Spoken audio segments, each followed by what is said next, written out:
Hi. All right, I'm going. Okay.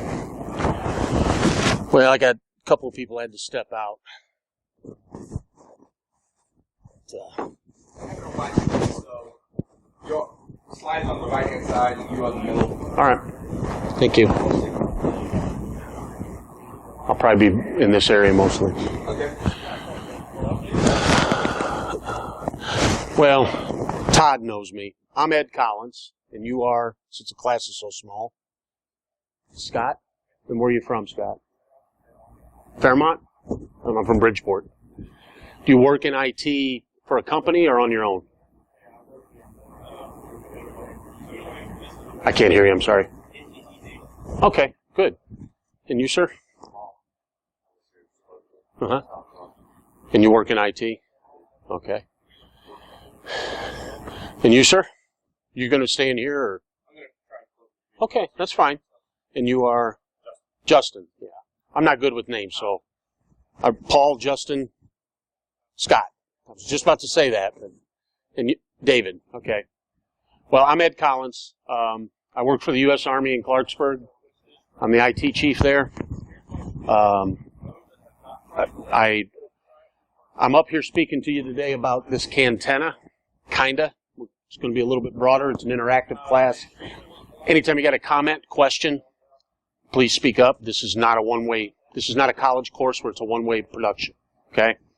I have over 30 years in the military, 31 years in uniform, a little over a year now working for the Army. I work for the biometrics activity. So I provide all the network services and the cybersecurity for all biometrics for all of the Department of Defense. We're the only entity of our kind in all of the Department of Defense. So we are truly a unique organization. There's a couple other people from BEMA here. Todd's one of them. He works for us in the IA area. Benny, I approached Benny about if he needed a speaker. He said that he had looked at doing this class, and my background is IT. I've been in IT for almost 40 years. So I joined IT before it was coined as IT. I did telecom before it was a term. And I definitely did information assurance cybersecurity way before it was a term. Literally when I started, information security was physical security. There just wasn't a whole lot of digital security, because remember, Al Gore invented the internet in 1979, so things didn't pick up until the 80s, and I joined the Army as a radio repairman in 83. So I literally was at the quote-unquote ground floor of this for the military. And at that time, the military drove a lot of the industry. 15 or so years later, industry overtook the military, and now industry leads in the IT field over the military. Although military requirements do drive innovation sometimes. So I will tell you up front, I'm probably the least knowledgeable guy at this conference when it comes to the coding, the stuff that HackerCon is built on. Okay? I don't do that. I've been in IT management, I've been in telecommunications, radio communications, and the management of security for most of my career. So details, lots of that stuff. I've always been the guy that when the boss comes and says, I need this, I give it to him, and I give it to him in the time frame he needs it. I'm not so concerned about detail. I'm not so concerned about, okay, did I get it close enough? Yes. Because in my world, I've deployed 3 times into combat, and in my world, even 50% on time is better than 100% late. Because in the world that I have had to be in for a few years of my career, anything late usually results in loss of life, which is the ultimate expense we don't want to have. So that's the world I come from, all right? This Cantenna, I'll be honest with you, Benny introduced me to this. This is what in the military we call a field expedient solution, okay? Anybody in here military experience? Yeah, okay, so you know what I'm talking about. All right. If I start talking too much military terms, and Todd's called me on it, okay, I've thrown my arthritis ball at him, but I think he's wanted to throw it at me too, so. He's just nicer than I am. No, there's certain people like me bring it out in him. He's just nicer than I am, that's all. But this is a field expedient way to improve signal reception, okay? This is only one way. If you get it perfect, is it going to improve your reception? Maybe, maybe not. Because it's going to depend on the situation. So I have Verizon on this military phone, and I've got full power signal. If I were to go to the basement of this hotel, I might have nothing. Because, it's just like my laptop. Okay, my laptop only has HDMI and USB ports. Doesn't have RGB like most computers do, even today. Because it's one of those brand new Dell Windows 10 2-in-1 things. So I had to get an adapter. Gentleman in the group had an adapter. I plugged it in. It didn't work. I had to ask Todd to help me because I don't know how to use Windows 10 yet. I've only had it about a month and I haven't had time to play with it. And he's like, it's not detecting it. So I unplugged it in the RGB connection with it plugged into the laptop and plugged it back in. And it fixed it. Why did it fix it? I don't know. Do I want to figure it out? No. Does it matter?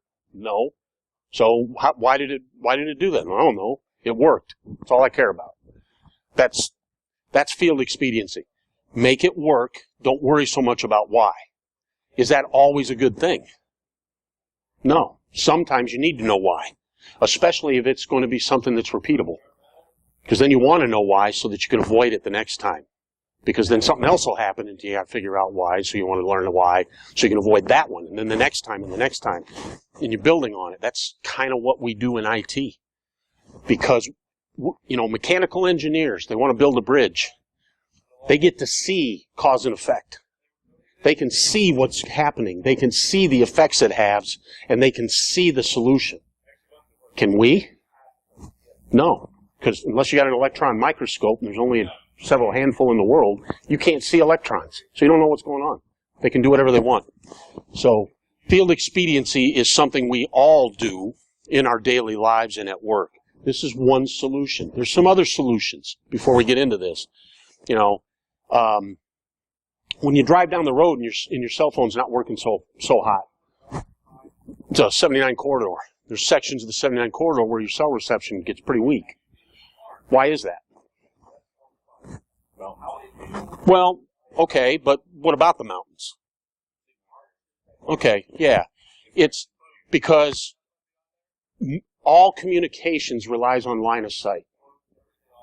And I've had people tell me I'm full of it, but I'm right. Okay? Because everything we do relies on the radio frequency spectrum. Everything. Your sight, your hearing, and communications all rely on RF. People think RF is just FM and AM radio, okay, or two-way radio. RF is everything from 0 to whatever, petahertz. Okay, it's everything. It's fiber. That's visual. That's an optical signal. Of course, RF traveling through the air in a radio wave during certain frequency bands. And then, you've got visual spectrum, ultraviolet, and so forth. Okay? So that RF spectrum is everything. So everything relies on that. And it's line of sight. The satellite sends out a signal. It's line of sight. It goes pretty big, and it can take into account curvature of the Earth the higher the satellite is, but still line of sight, right? So the mountains can interfere with that. But it's not the mountain, it's what's in the mountain. I will tell you for a fact, I can shoot a radio signal at a mountain, and you can hear it on the other side of the mountain. I shot radio signals into a 14,000-foot mountain. Solid mountain. The base of the mountain was about 7 kilometers around. And I shot straight into the center of it with a line-of-sight radio.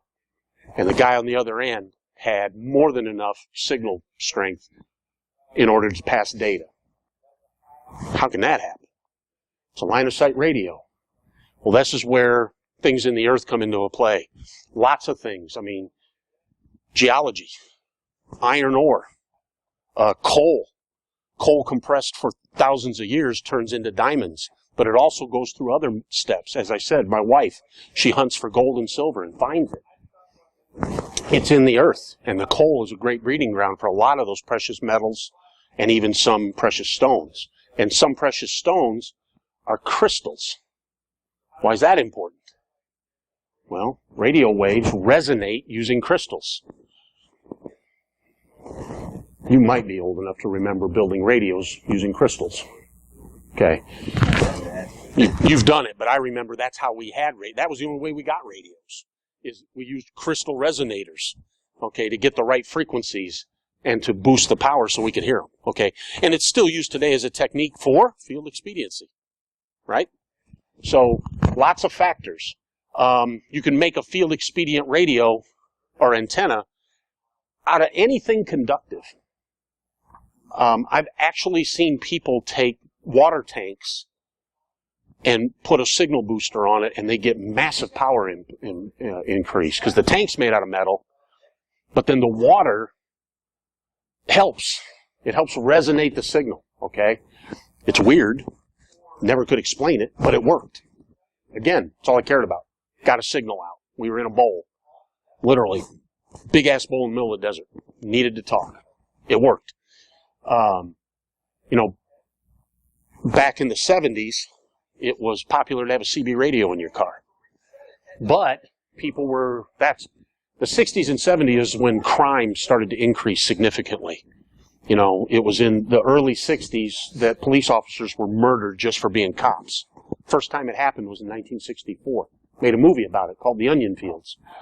Because two bad guys took two cops in the middle of an onion field in Southern California and blew the brains out. That was the beginning of true criminals just going after cops just because they were cops. Okay? You had the stuff in the 20s, and there was always that other gang-related stuff, but this was just two bad guys for no other reason. They didn't like cops, and they had the opportunity, so they killed them. Things kind of progressed from there. Bad guys progressed. Weaponry became easy to get, became easy to use. Things increased. In the 70s, a lot of thievery occurred. We didn't have good locks. Cheap locks on cars. Cars got cheaper. More people had cars than they did in the 50s. Put CB radios in the cars. Guys would steal the radios. So they made the antennas that were quick disconnect antennas. So you could take the antenna off, put it in your trunk. Well, you still had the base there. What's that tell you?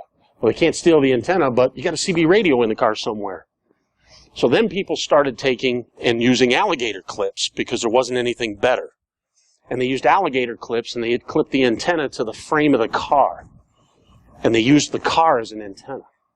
Then people figured out you could use the frame of the car for your radio. So they did that. And then FM came out, and it needed a different radio orientation. So then they started putting the antennas in the windows. Well, now the antenna's this big, and it get just as good a signal so nobody can see it. But everybody knows you got a nice radio in the car. But they used to try to hide it.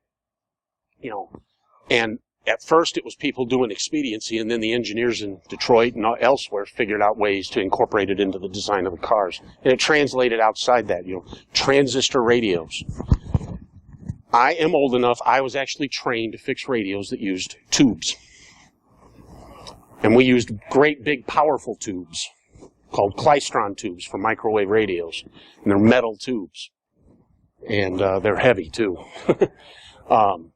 And we used, transistors replaced the tubes, portableized, made everything portable. Then we went digital, and now we've got these. So cell phones are an outgrowth of that. So, doing this Cantenna is what I thought a pretty interesting way to make an antenna.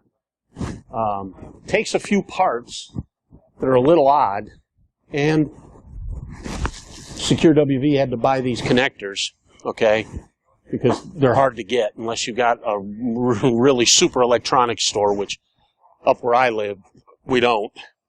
You need a big electronics store that deals in a lot of weird stuff to get it, so they had to order them online. But then it uses parts you can get at Lowe's. And you can make something like this. Could you do this on the fly if you carry a toolkit in your car? Yeah, you could. Going back to driving down the road, we got the antennas along the road. You know, there's that big tower. And I do not mean to insult anybody's intelligence, but everybody understands the tower is not the antenna, right? The tower is to get the antennas high enough to overcome ground interference, to overcome interference, man-made interference. Because if you live near a foundry, anybody live near a foundry? You ever driven by a foundry and your radio goes wonky, stops working real well? Maybe your cell phone, you might have bars, but you can't talk. So just because you have signal doesn't mean you can connect. All right, because you got to be able to logically connect to the endpoint. Well, foundries generate so much heat, they create an electromagnetic bubble that bends the radio waves. I found this out because Brussels, Belgium has 5 massive foundries, and we were trying to communicate across the top of Brussels. Never could do it. It would never work. We could never generate enough power to puncture the bubble or to overcome the bubble. And it goes up, evidently it goes up several thousand feet when you have that much heat. And that's just from heat, okay? So it's not always metal. Any questions, comments? It's a small group, so. All right.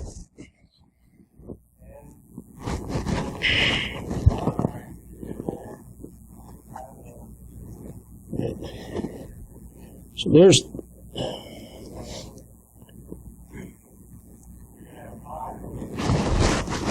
I will be completely 100% honest with you. I did not build this. The arthritis in my hands makes it very hard for me to get in tight spaces now. And quite honestly, I tried earlier this week and my hands just started hurting too much, so I apologize, okay? But it's pretty basic design. Keep in mind that, I'll go over here.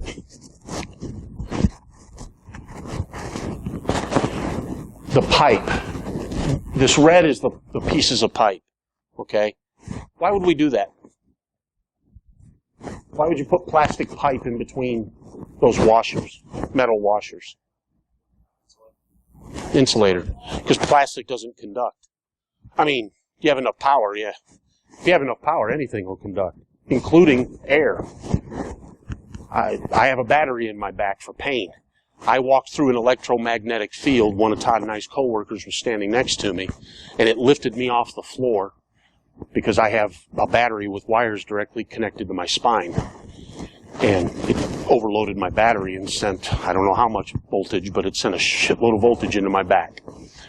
And it paralyzed me for a split second, and it hurt like hell. Some of the worst pain I've had. Not the worst, but some of the worst. And that was in the air. That was just an EM field. So, enough power, and this was because I walked by 408 transformers that were handling somewhere in the neighborhood of 10,000 volts. And I got a little too close to it. It happens, you know. But insulators help reduce that. But they also focus the power where you want it to be. All right? Because if did anybody look at this? I don't think you had the link. Okay.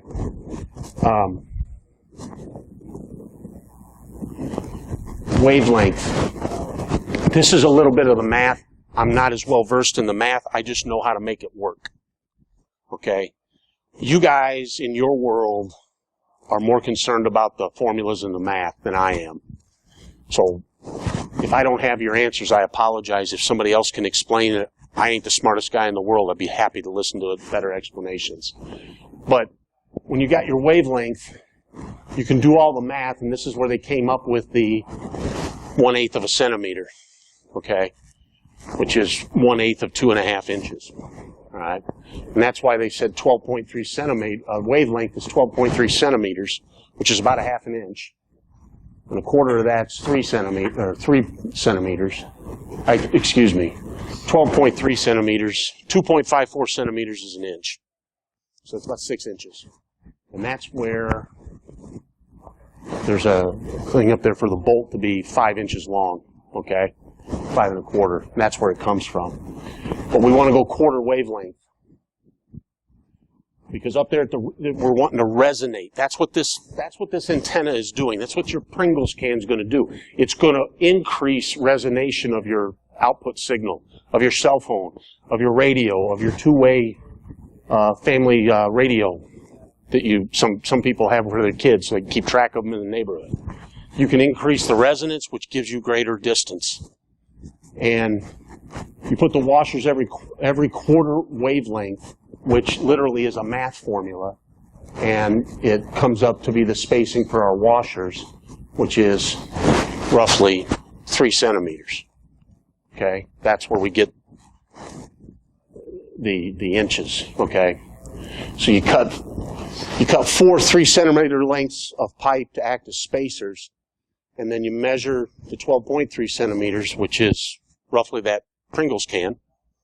Okay, roughly part of your Pringles can there.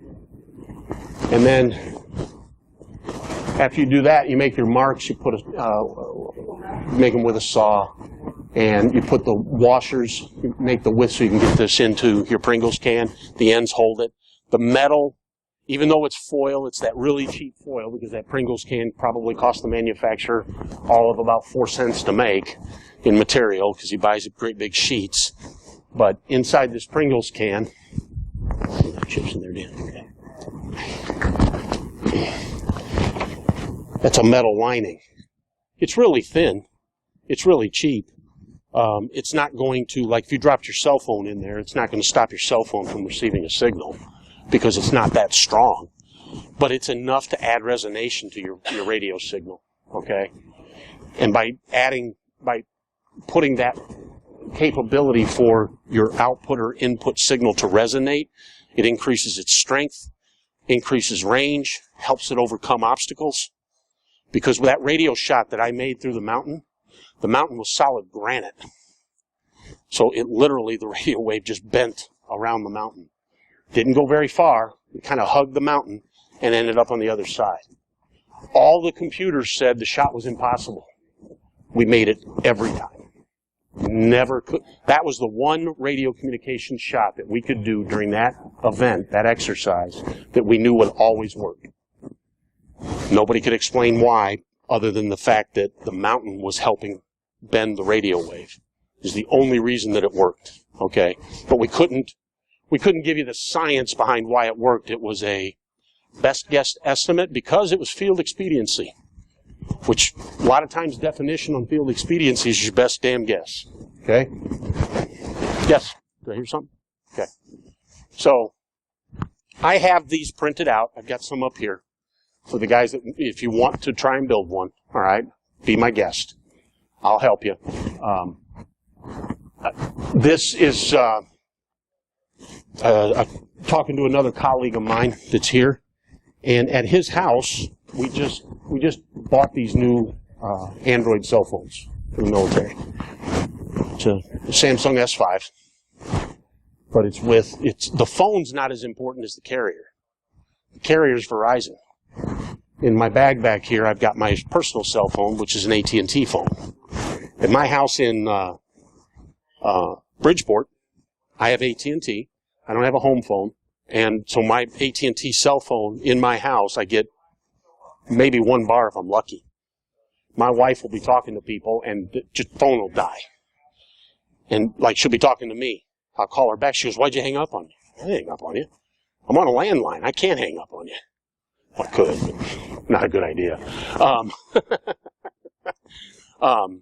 So, very weak signal. But my Verizon, I get 3 extra bars off Verizon. Okay, other people that have Verizon phones in my neighborhood get only 1 or 2 bars. So the phone itself does make a difference. A lot of it's because of the quality of the antenna.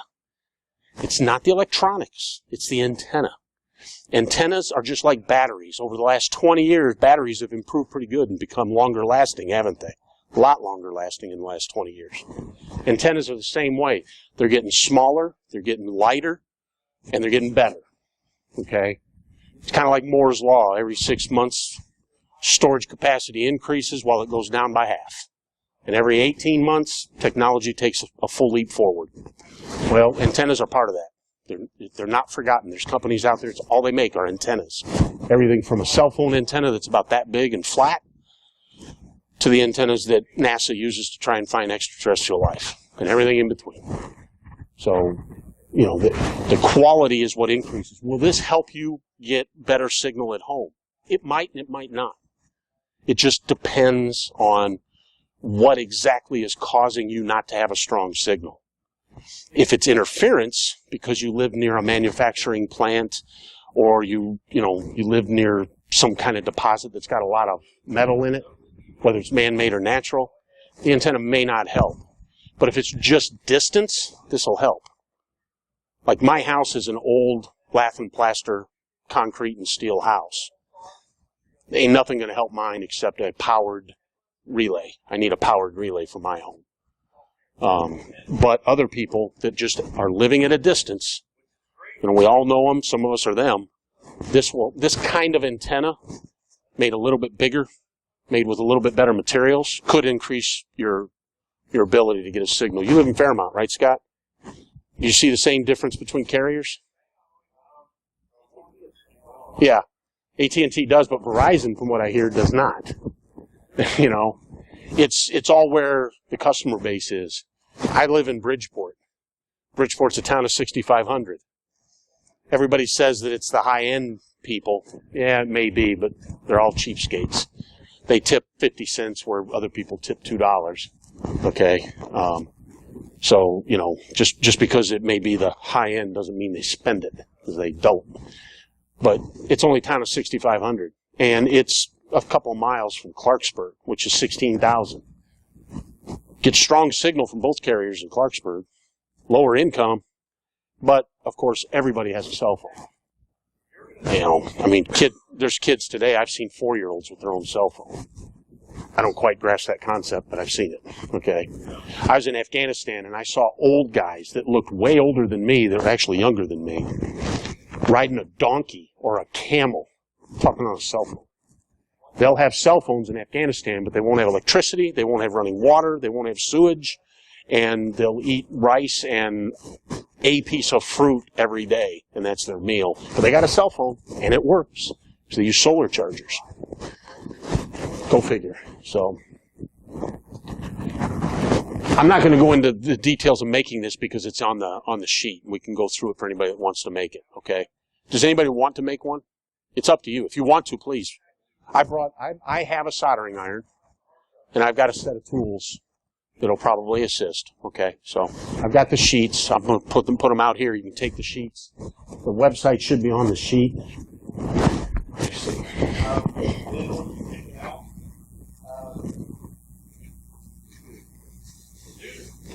No, I'll have to. There, yep. Website's at the top. keithmack.com/P48. Okay. I'll write it on here. But you're welcome to get one of these. You can take it with you now and make one, or you can take it and make it later. Okay. And you want one? Scott, do you want one?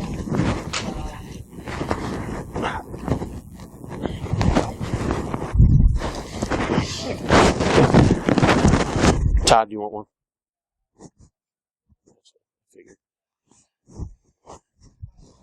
You have an aversion to paper. I kind of like that, but I'm still that generation that prints everything. So I really don't have anything else to say. I hope it was worth your time. We'll go into playing around here, seeing what we can make. Okay? Questions? All right. Get my gun.